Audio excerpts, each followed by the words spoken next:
Welcome everyone to the Deep Dive. Today we're doing something really special, a proper deep dive into the very latest from the world of AI. This is a new episode of the podcast AI Unraveled, which is created and produced by Etienne Neumann. He's a senior engineer and a passionate soccer dad up in Canada. Now, if you're anything like us, you want to cut through all the noise, right? Get the really important insights quickly and, truly understand what's shaping our future without getting totally swamped. And that's exactly what we're aiming to unpack for you today. It's been an absolutely packed week, hasn't it? Just incredible. We're looking at July 1st to July 7th, 2025. This deep dive, it's basically your shortcut to getting up to speed on, well, everything, from global AI rules to some, frankly, mind-bending medical uses. Yeah, our mission here is pretty straightforward. Pull out those key nuggets of knowledge, those insights, give you that aha moment, but, keep it digestible. And hey, as we jump in, if you like what you hear, please do remember to like and subscribe to AI Unraveled over at Apple Podcasts. It really helps. Okay, so let's unpack this regulatory landscape first. It's been a very busy week for policymakers and the tech giants. The European Commission, for instance, really stood firm. They just flat out declined requests from huge names, Apple, Google, Meta, Mistral, ASML, to delay the big EU AI Act. That sends a message, doesn't it? Oh, absolutely. The EU's commitment here, it's pretty remarkable. They're going with a zero grace period policy, which means enforcement kicks off August 2025 for general purpose AI models, August 2026 for the high risk stuff. It's basically them saying, look, compliance is mandatory despite all the industry pushback. It really signals they're serious about getting this right, possibly setting a global standard. Right, a global benchmark. And speaking of Google, another regulatory headache for them, independent publishers have filed a formal complaint. They're saying Google's AI overviews are like siphoning off traffic and revenue from their original content. That's a serious charge. It really is, and it definitely intensifies the scrutiny, especially under the EU's Digital Markets Act. It perfectly highlights that tension, the tension between AI making things convenient for us users and the actual rights of the people creating the content in the first place. It's about the economics of online publishing, really. Okay, shifting gears slightly. Denmark. Their parliament is moving ahead with something quite interesting. Legislation giving citizens copyright control over their own image, voice, likeness, primarily to fight AI deepfakes. That feels, pretty fundamental. It's a really important question about sort of individual autonomy in this AI era, isn't it? It empowers people legally. They can demand removal of unauthorized AI stuff, and platforms face big fines if they don't comply, though interestingly, they did carve out exceptions for satire and parody. So they're trying to balance protection with expression. It's quite proactive. And the whole battle over web content, that seems to be heating up too. There's this new AI bot blocker promising to shield websites from unauthorized scraping by LLMs. Yeah, that could be a big deal for smaller sites. And then, related to that, Cloudflare's pay-per-crawl AI marketplace. Can you unpack that a bit? Website owners charging AI companies to crawl their sites. Exactly. It flips the script. Instead of AI companies just taking data for training, website owners can now set a price, charge them every time they crawl. It sets a huge precedent, I think, for a potentially fairer internet economy. Content creators, publishers, they're demanding compensation because their data is the fuel for these AI models. It feels like a real turning point in that whole content rights debate. And just quickly on the U.S. side, the Senate did something a bit surprising. They removed a ban on states regulating AI from that Trump-backed bill. What's the takeaway there? Well, it means the door is wide open again for states and even local governments to make their own AI laws, which, could lead to a bit of a regulatory patchwork across the U.S., something for businesses, developers, to navigate. But it also allows for maybe more experimentation at the state level, different approaches to innovation and safety. Wow, okay. Understanding these shifting sands, it's clearly crucial for anyone in tech, or frankly, anyone just trying to keep up. And if you are looking to, certify your knowledge in this space, Etienne Neumann's AI certification prep ebooks and audiobooks are a fantastic resource. They cover things like Azure AI Engineer Associate, Google Cloud Generative AI Leader, AWS Certified AI Practitioner, Azure AI Fundamentals, and the Google Machine Learning Certification, all designed to help you boost your career. You can find all of those over at djamgatetech.com. We'll put links in the show notes, of course. Yeah. All right, let's pivot now to something that hits, closer to home for many, how AI is reshaping jobs in the whole enterprise world. Microsoft announced another round of layoffs, affecting up to 9,000 employees, all part of their big push into AI and cloud. And then you hear Ford CEO Jim Farley predicting AI could potentially eliminate 40 to 50% of white-collar roles in the auto industry. That's staggering. It is staggering. And it raises this really important question about the future of work, doesn't it? This AI boom. It's disrupting tech labor, yes, but also other sectors. It signals a real shift from, traditional roles towards more AI-first workflows, which obviously creates opportunity, but also, understandably, a lot of anxiety for people out there. It's about reskilling, fundamentally. But it's not just disruption. There are efficiency gains Yeah. too, right? Like Amazon now having over 1 million robots in its warehousing. 1 million, yeah, that boosts efficiency massively. And look at OpenAI. They're launching a high-level enterprise consulting business, targeting Fortune 500 companies with custom AI solutions. That's a big move, stepping onto the turf of traditional consultants. It really is. If you connect the dots, you see companies like Amazon automating at just enormous scale. It foreshadows a future where machines handle maybe most logistics. And OpenAI, they're cementing themselves not just as the AI innovators, but as enterprise partners, helping other big companies figure out how to use this stuff. It's strategic. And the fight for talent. It sounds absolutely brutal. OpenAI reportedly hiking salaries significantly to keep staff. Yeah, apparently in response to Meta aggressively poaching their researchers, they lost 4 more just this past week, reports say. Why is it so intense? Just not enough top people to go around. Pretty much.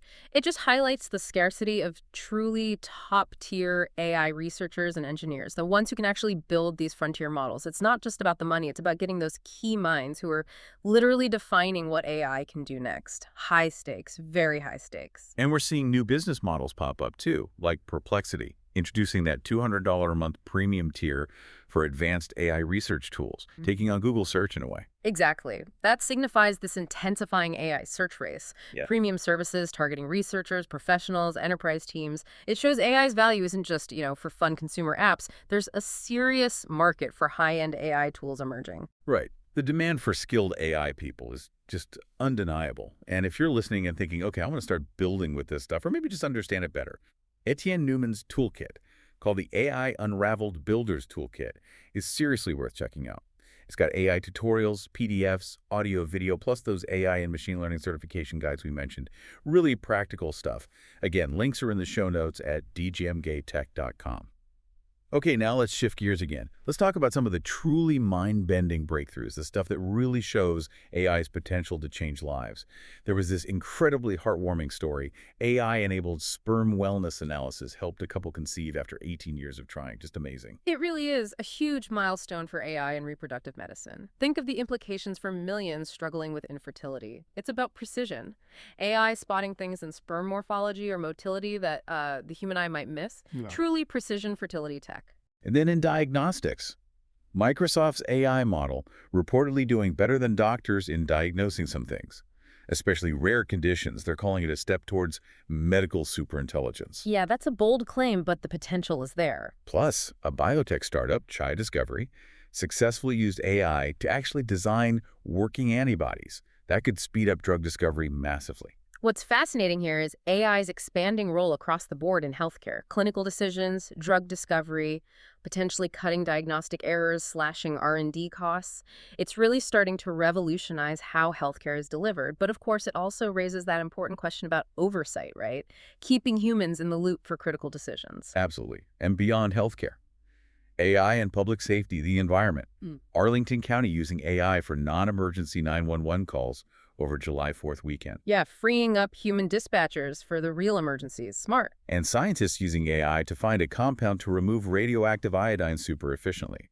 That sounds like a big deal for nuclear safety. Potentially, yes. Finding novel materials with specific properties is something AI is getting very good at. And even finding a paint formula that keeps buildings cool without using energy, just passively. Right. So if you connect these dots, you see AI emerging not just for business efficiency, but as a tool for public safety, for tackling environmental challenges, problems that maybe seemed unsolvable before. AI is offering new data-driven approaches. Okay, and then there's the stuff that feels almost sci-fi, but it's happening now. Everyday life, creative, get this, Shenzhen's Dobot Atom humanoid robot, remotely driven via VR headset from 1,800 kilometers away to cook a steak, flipping it, salting it, everything. Wow. Teleoperation at that level hints at remote surgery, maybe. Manufacturing in hazardous places. The possibilities are huge. And South Korean influencers making viral videos just from text prompts. No cameras, no crew. Yeah, generative AI is just lowering those barriers to creation dramatically. There's even an AI-powered band that admitted using Suno, and they have like 500,000 monthly listeners now. Right. And fully AI-generated virtual YouTubers, VTubers, making millions from fans, ads, sponsors. It definitely raises important questions about the future of, well, work and entertainment. Like you said, generative AI means anyone with a prompt could be a star. But then how about transparency, originality? What does authentic even mean anymore in that context? Lots to unpack there. Okay, so bringing it all together, what does this mean for the big picture? For intelligence itself? The race for artificial general intelligence, AGI, seems to be really heating up. Ilya Sutskever, OpenAI co-founder, launched Safe Superintelligence Inc. Their whole focus, he says, is provably safe and controllable AGI. A safety-first approach, explicitly. Then Meta officially launches its own AGI research division, top scientists leading it. Jumping in formally. And OpenAI's Sam Altman stirs the pot again, saying missionaries will beat mercenaries. Clearly a dig at Meta. The rivalry is palpable. Oh, yeah. Plus, there are these growing calls for a government-backed AI Manhattan project to sort of guide development responsibly, balancing innovation, security, safety. What's fascinating is how formal this AGI race has become. You've got the safety-first player, the big tech giants staking claims, calls for government coordination. And these philosophical clashes, safety versus speed, mission versus market, they're actively shaping where the field goes next. It's a really high-stakes game. And beyond the corporate race, scientists actually built an AI that can supposedly think like humans, using some breakthrough cognitive architecture, simulating reasoning, planning, mental time travel. That's a potentially huge leap, moving beyond pattern matching towards something more like genuine understanding. And Japan's Sakana AI, they got multiple AI models to collaborate, like a human team, to solve problems. Right. That raises questions about the nature of intelligence, too. Could we see AI teams tackling complex issues? These developments might bridge the gap between current AI and true general intelligence, unlocking more adaptable systems. But it also brings up fresh ethical and safety worries. Naturally, more capable AI means more careful consideration. Okay, time for a quick reality check, maybe on a slightly lighter note. Anthropic's Claude AI apparently failed hilariously at online shopping. Suggested bananas for weightlifting. Yeah. It shows these LLMs still struggle with real-world nuance sometimes. They're not perfect problem solvers yet. But then Sierra's side again. Racist AI videos spreading on TikTok. That's deeply concerning. Extremely. And Elon Musk's X platform rolling out AI fact-checking to flag misleading content automatically. While OpenAI had to deny fake news about a partnership with Robinhood, misinformation is a huge challenge. It really is. While Claude's banana moment is funny, the racist videos, the fake news, that poses significant challenges. For the platform, sure, but also for you, the user trying to figure out what's real. It fuels debates about moderation, censorship, and puts huge pressure on social media to get a handle on harmful AI content before it does real damage. Critical thinking is more vital than ever for all of us. You can really see just how fast everything is moving, from the theory of AI to its daily uses. And staying ahead, maybe even helping build this future. Well, it means constant learning. So one last reminder about Etienne Newman's AI certification prep resources, the ebooks, audiobooks, and that AI Unraveled Builder's Toolkit. Really solid stuff if you want to certify or start building. Check them out at djamcattech.com. Links, as always, are in the show notes. Phew.